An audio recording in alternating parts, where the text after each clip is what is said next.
and thank you for joining me on this brief tutorial on how to appropriately terminate the 1/2-inch coaxial cable for most ERCES passive systems. A couple of tools here that we're going to need to be using. First of all is something called a prep tool. This is going to cut your cable ends so that they are ready for the connector. You also have a little pick here that'll help you get all of that little metal out of the prep tool itself. You also have your connector. This is an N male type connector. You have some cable cutters. This is in case our cable core is a little bit too long. We can go ahead and cut a little bit of that cable core off to re-terminate it and get it to the right measurements. You also have some wrenches that will help you with screwing on the connector once we have the cable prepped. You also have a multimeter. This will help determine whether you have a good connector or a bad. You can also use a line sweep tool, and we'll have a tutorial later on that will show you how to use a line sweep tool. And then you also have a cable cutter. We highly recommend some sort of cable cutter that is made for coax. You can also use something called a rigid cutter, bandsaw, those types of things. You just want to make sure that you have a cutter that will give you a nice clean end. You see here that we don't have a lot of crimping on the actual cable itself. So we want a nice clean cut. And also, you'll notice that there are some ridges here. You have peaks and valleys, basically. Anytime that you are doing a cable termination, you want to make sure that the cable is cut in the valley. So these big rings are going to be your peaks, and in between them are going to be your valleys. So this is a nice squared off cut. So we're going to go ahead and prep our cable now. So you want to have about 8 inches of straight cable line when you're doing your prepping, so that you can ensure that the cable goes nice and straight into your prep tool. So we're just going to go ahead and get that right in. You'll see there's a couple of blades. The first blade is going to cut off the outer jacket. Second blade is going to cut the corrugated metal, and then there's a third blade in here that's going to kind of round the top of the core itself. So we're just going to go ahead and turn.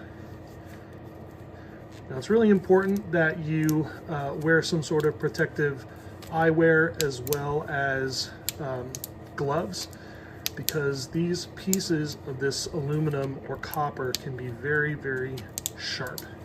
So you'll kind of feel that the tension gives way. A couple of more turns are going to create that nice rounded edge on the actual core.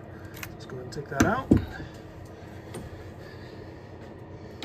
can see we have a nice rounded edge. Sometimes you'll have some extra of what is called this dielectric. So we're going to go ahead and just pull that off. You can also use your wire cutters or a razor to go ahead and get that off of there. Just be really careful you're not doing too much damage to the core itself. As I mentioned before, this part here can be really sharp, so you got to be careful. All right, so now we have our end prepared. Let's go ahead. Now, what I want to mention real quick is, do you see right here, we want to have this red part a little bit further down so that there's enough space right here between this end and the jacket for us to fit the O-ring that goes in there. So we're actually going to cut a little bit of this off and re-terminate or re-prepare to try to get this down a little bit further by maybe a 1/4 of an inch. So we're just going to cut this off.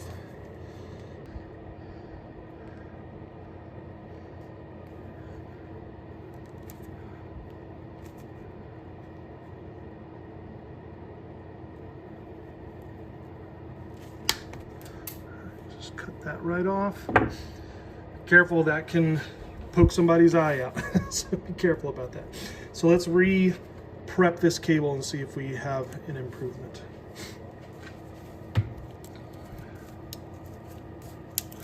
Just a little bit more space.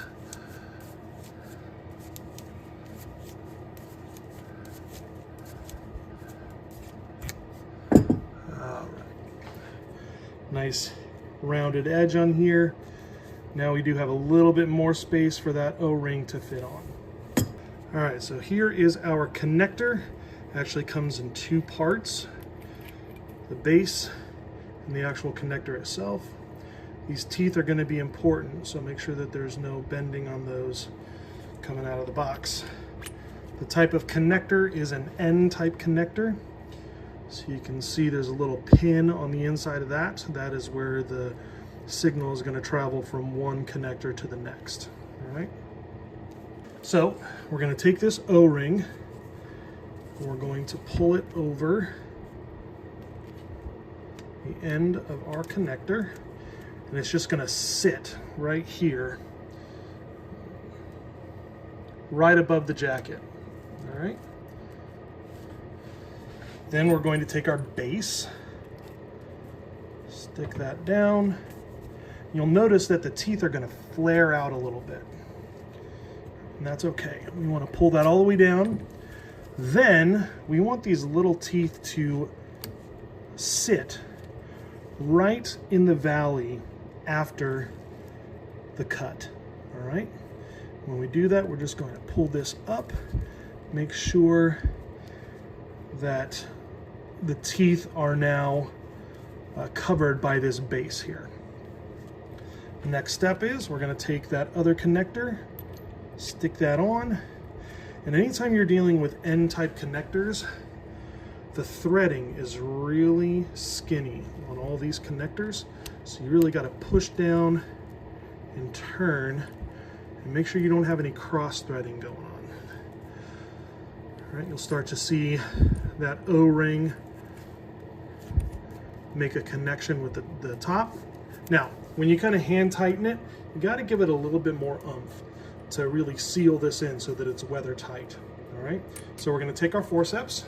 We're going to put one on this end and the other on the back end. Now, with this particular connector, you want to twist from the back end. All right, so we're going to twist from the back end just a couple of times. Technically, you're supposed to have 20 newtons, I think, of tension, but most of us don't have a tension rod or a tension wrench to be able to get us there. So we're just going to go tight and then a little bit more. All right. You should be able to not pull this connector off. All right. All right, now in some cases you're going to need to weatherproof this if you're doing an outside cable, and you can use this called a cold shrink to be able to do that. So all you do is stick this on your cable, kind of line it up to where this part is going to cover this kind of open place here on the connector. So just put it right about there, and we're just going to pull from the other end.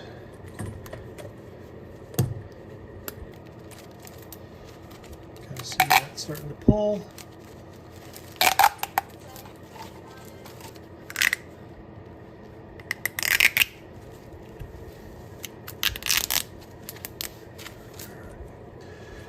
Got a nice weatherproofing on our cable.